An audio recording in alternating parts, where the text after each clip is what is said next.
And a very good evening to you. Thank you for joining us. Welcome to Look North. A little bit later than usual, but the headlines tonight.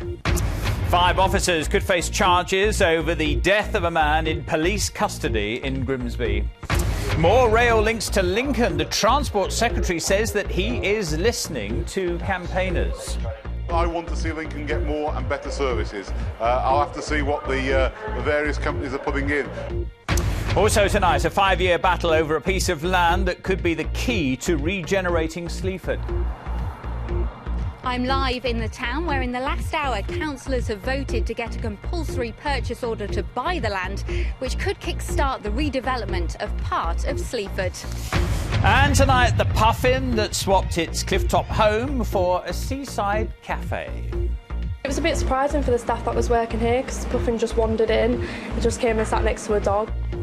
And so much more unsettled weather on the way in the next 24 hours. Join me for the very latest.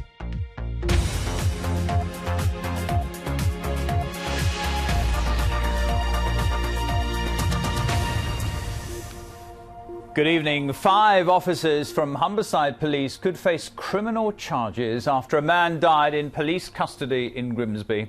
An investigation into the death of David Hill has been completed by the Independent Police Complaints Commission.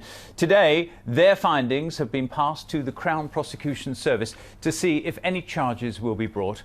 Jill Archbold has this report. In May last year, David Hill was arrested close to his home in New Waltham following a disturbance on charges of criminal damage and affray. He had just come back from a walking holiday in Turkey with friends, including David Cockram. He was always the life and soul of the party, was David. Good fun guy. He always playing magic tricks and amusing us and playing silly little musical instruments, and it was good fun, was David. Great fun. On the day he was arrested, Mr Hill was taken to Victoria Street Police Station, where he died in custody later the same day.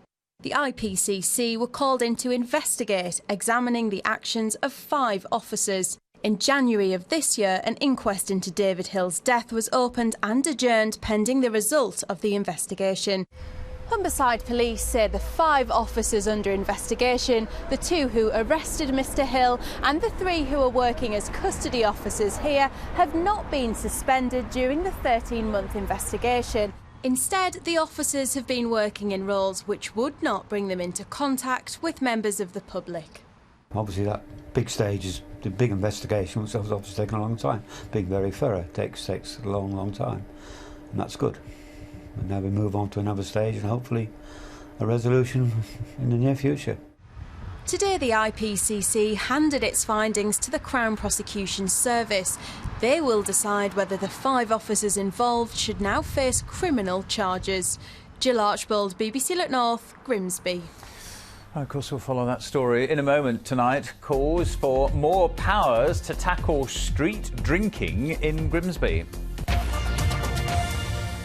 The Transport Secretary, Patrick McLaughlin, has told BBC Look North he's confident that Lincoln will get more direct rail services to London. The city has just 2 direct trains per day to the capital. Many say that Lincoln needs better connections in time for next year's 800th anniversary of the signing of the Magna Carta, which is expected to bring thousands of extra visitors to the city. In a moment, we'll be talking to the Minister, but first here's our political editor, Tim Ardale. Of all the passengers arriving at Lincoln Station, this man has more power than most to improve rail services in and out of the city. He happens to be the Transport Secretary. We've got such a growing university, and that stimulated the economy here in Lincoln. The city is growing and the county is really vibrant, and so consequently we just need an enhanced rail service to service the needs of all of our population. At the moment, there are just 2 direct daily services which go from Lincoln Central to London. East Midlands Trains has one which leaves just after 7 in the morning, and the East Coast service departs shortly afterwards at 7:20. Both return from London in the evening. If passengers don't get that daily service, they have to find a way of connecting with the East Coast Main Line, which runs through Retford, Newark, Grantham and Peterborough, potentially adding more time onto their journey. One Lincoln-based businessman travels from Newark instead of Lincoln because of a lack of connections. I have to do that because if I come to Lincoln to get a train, I can't get back. because they just don't line up out of Newark. I either have to switch stations or I have to wait for an hour. Just speak to any of these Lincoln taxi drivers and they'll tell you how inconvenient it is for passengers not having many direct services to London. From here, sometimes we take them to Newark, most of the time to Newark, or sometimes even to Peterborough. Some passengers are a little bit annoyed because some passengers that you get in here that get in your cabs will come running to you and say, can you get me to Newark in 20 minutes or something, because they've maybe just a link, and sometimes you can get them there and sometimes you don't, so they're not very pleased, to be quite honest. Much will depend on whichever company takes over the running of the East Coast franchise.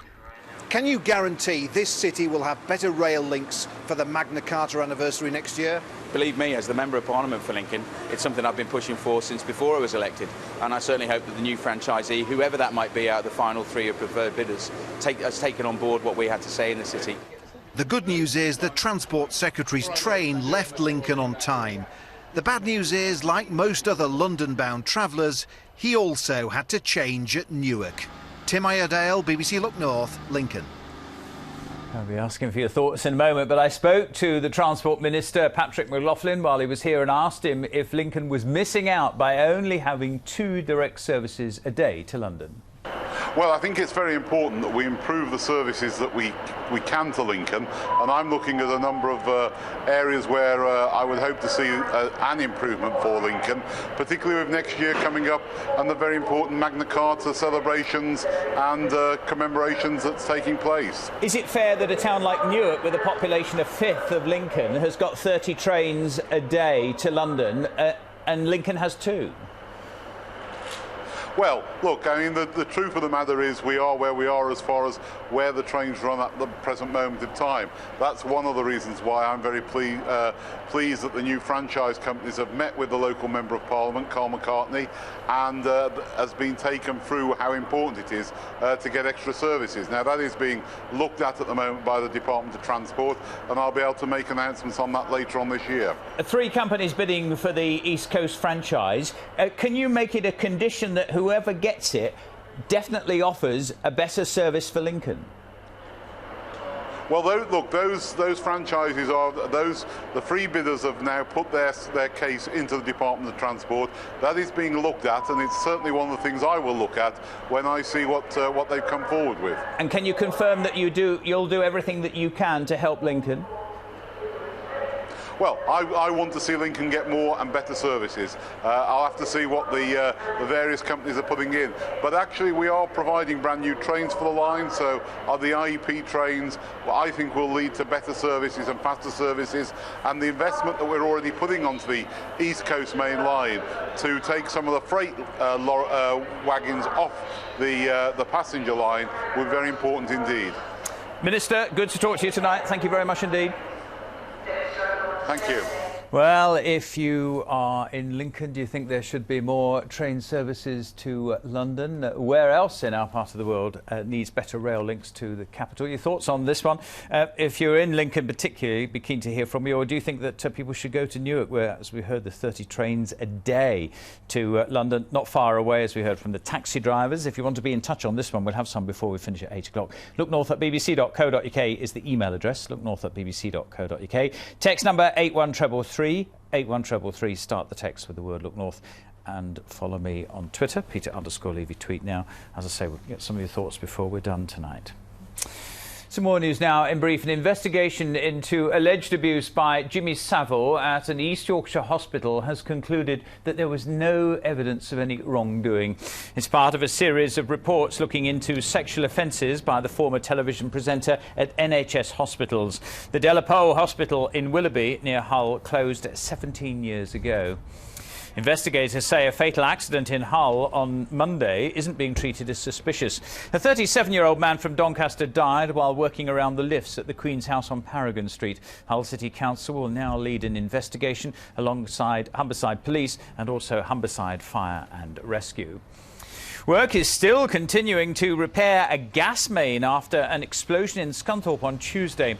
The road at the junction of Ashby Road and Lloyds Avenue is still shut while the work is carried out. The Health and Safety Executive is now investigating. A 5-year battle over a strip of land in Sleaford came to a head tonight as councillors voted to force the controversial purchase of the land, which has been a stumbling block to the major redevelopment part of the town. Well, North Kesteven District Council will now go ahead with buying part of this recreation ground in order to build a link road to a supermarket and allow the long-awaited regeneration of the abandoned Bass malting site to go ahead. Well, Gemma Dawson was at this evening's vote. I mean, was this an easy decision for councillors to make? No, Peter. As you say, for 5 years the District Council has been trying to buy this land, and for 5 years the owner, the Town Council, has refused to sell it. Well, now it looks like the District Council could force that sale.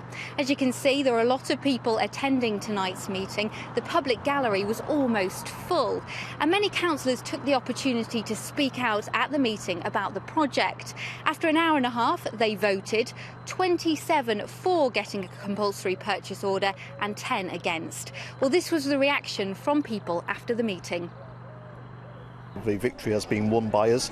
We're very chuffed with it all, and we hope to see Sleaford developed so we can employ a lot more young people. Total whitewash. People that are for it aren't Sleafordians. They're people who have come in from out of town. I think it would be great if it went forward. The younger generation have so much talent, and it's a shame that it goes to waste because everyone goes elsewhere because there's nothing here for us. A lot of young people have said to me, why on earth don't you get on with it? And I had to say, well, we can't, we have to go through certain regulations, etc. There are a lot of people who say, don't let Sleaford die. So, Gemma, what is the next step for the council? Well, of course, this isn't the end of the story. The council now needs to go away and try and get that compulsory purchase order. If there are any objections to the scheme, I'm told there could be a public inquiry. The council think that could take between 12 and 18 months before they might get hold of the land, and only then can the Tesco supermarket be built and the redevelopment of the Bass malting site behind it happen. Gemma, thank you very much indeed. Gemma Dawson there in Sleaford. It is 12 minutes to 8 this Thursday night. Thank you for watching. Still ahead on the programme. The Puffin swapping its cliff-top home for a seaside cafe. It was a bit surprising for the staff that was working here because Puffin just wandered in. He just came and sat next to a dog.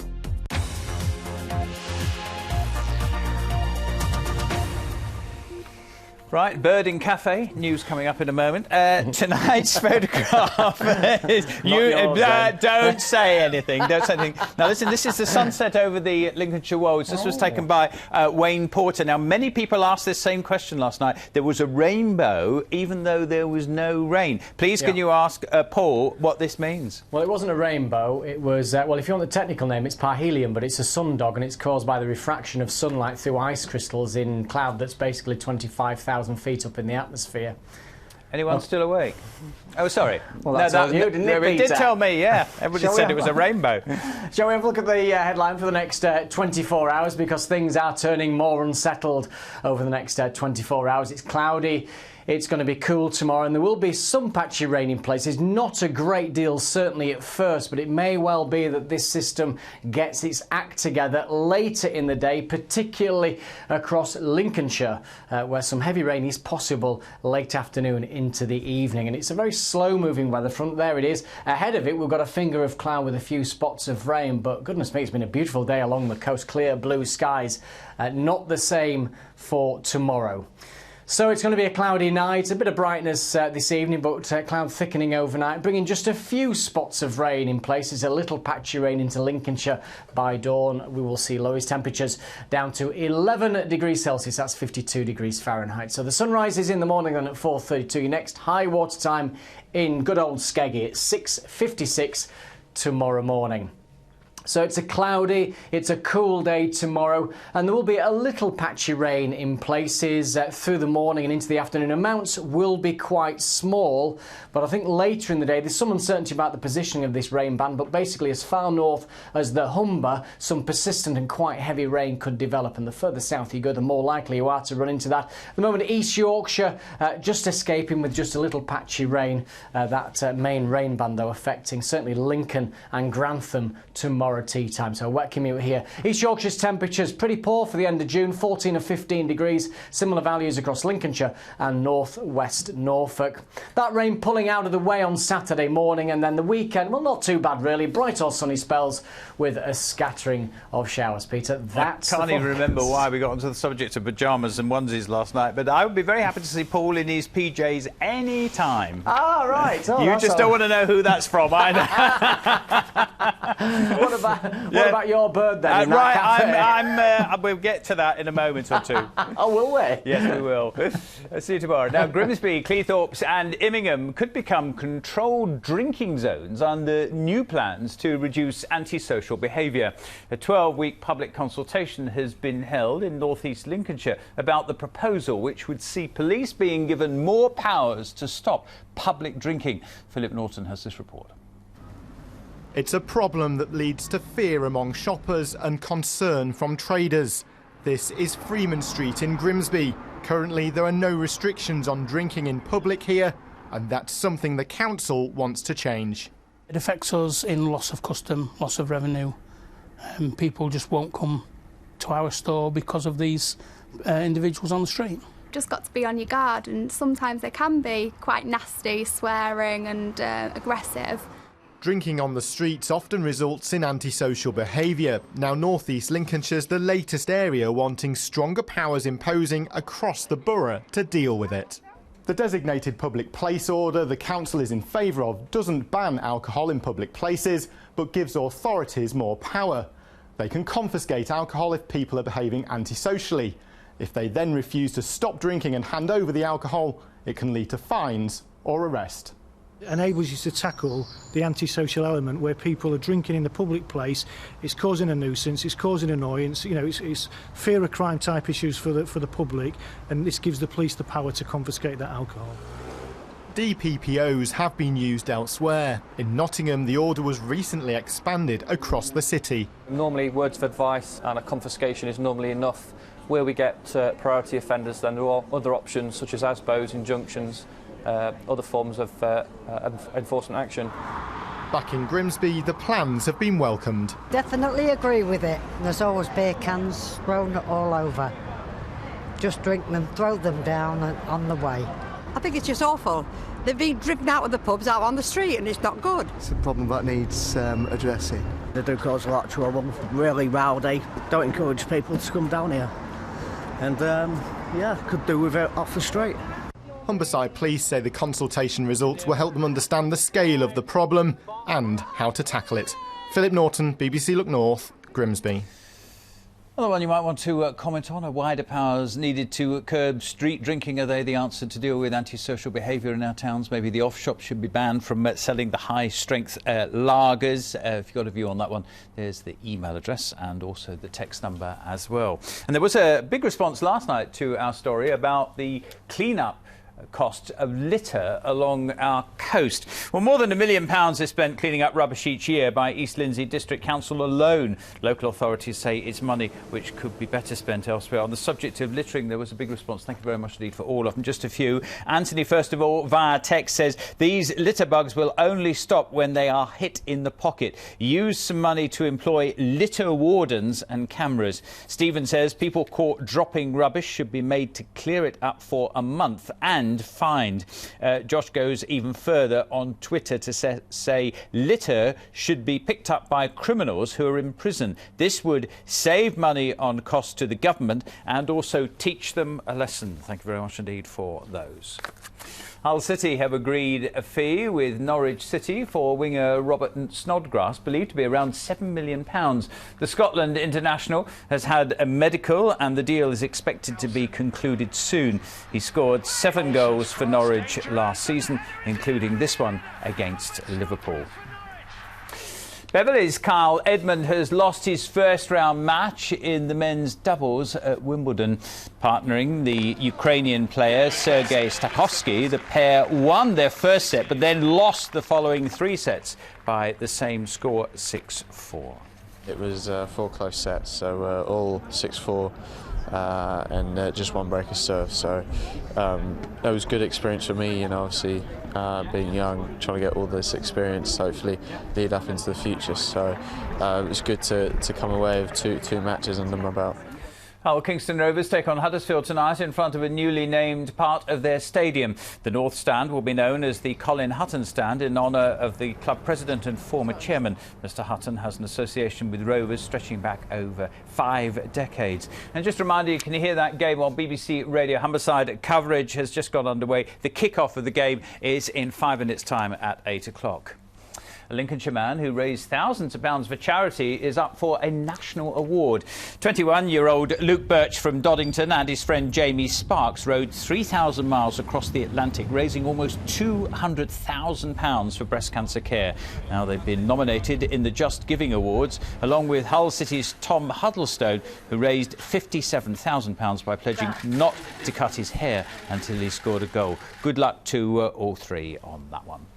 Now, it's the time of the year when bird watchers are keen to see puffins descend on Bempton Cliffs on the East Yorkshire coast. But staff at one cafe just down the road in Bridlington got a bit of a surprise when one of the puffins just wandered into the cafe after it strayed off course. Tulu Adeoye has this. More than 200,000 seabirds call Bempton Cliffs home at this time of year, including puffins. It's one of just a handful of places the distinctive bird can be seen in the UK. Last week, one of these chaps found itself far from the cliffs at a cafe in Bridlington. Well, it was a bit surprising for the staff that was working here because Puffin just wandered in. It just came and sat next to a dog. It wasn't very nervous or anything. It was fine apart from the feathers weren't waterproof anymore, so it would have drowned in the sea and it wasn't able to fly. But apart from that, it was okay. The puffin is now being looked after at a wildlife rescue centre, and it's hoped it will make a full recovery. It's just an extraordinary little bird. Back on the cliffs, site manager Keith Clarkson told me puffins are the reserve's big draw. We get 60,000 visitors a year, and if I asked them, I'm sure 90% would say top of their list, the puffin. They are the clown of the sea. This extraordinary, colourful orange and red and yellow and blue beak, defined eyes and extraordinary orange feet make them such a comical character, but such an exquisite bird as well, perfectly formed. There are more than 580,000 breeding pairs of puffins in the UK. Most breed out on remote islands. Bempton Cliffs is one of the only places you can see them on mainland Britain. Came into the area 20 minutes, we've seen our first puffin. It was brilliant. We've come all the way from Essex. Oh, they're majestic. We've just seen some ideal views where they're amongst the flowers on the cliff face. I just think they look so cute, don't they? And the bright colours on the beak. You don't see another bird like that with a beak like that, do you, with all the colours? The visitors here today didn't get as close to a puffin as the staff from Sands Cafe, but they're more than happy to have seen these colourful birds in their natural habitat. Tulu Adeoye, BBC Look North, Bempton. Now the time is 2 minutes to 8 o'clock. Let's have a recap of the main national and regional headlines from the BBC. More shocking revelations released about the extent of abuse carried out by Jimmy Savile at NHS hospitals in England. Locally, 5 officers could face charges over the death of a man in police custody in Grimsby. A cool, cloudy, damp start tomorrow. Some heavier showers in the afternoon. Top temperatures cooler, getting up to around 15 Celsius.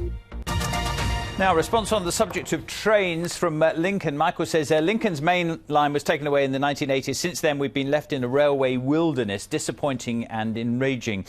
Paul says, I hope the Minister enjoyed his ride in an East Midlands one-coach cattle truck. We have to suffer these cramped and overcrowded train journeys on a daily basis. Matt says Lincoln needs regular and direct London trains, and Louth could do with the reopening of its train lines to get stranded people into the cities. And finally, Joe says, quite ironic that you're talking about train service. Just this minute, had a phone call from my daughter. She is stuck in Newark at the moment. The signal to Lincoln is not working. Thank you for those. Join me for the late news. 10:25 here on BBC One. See you later on. Bye for now.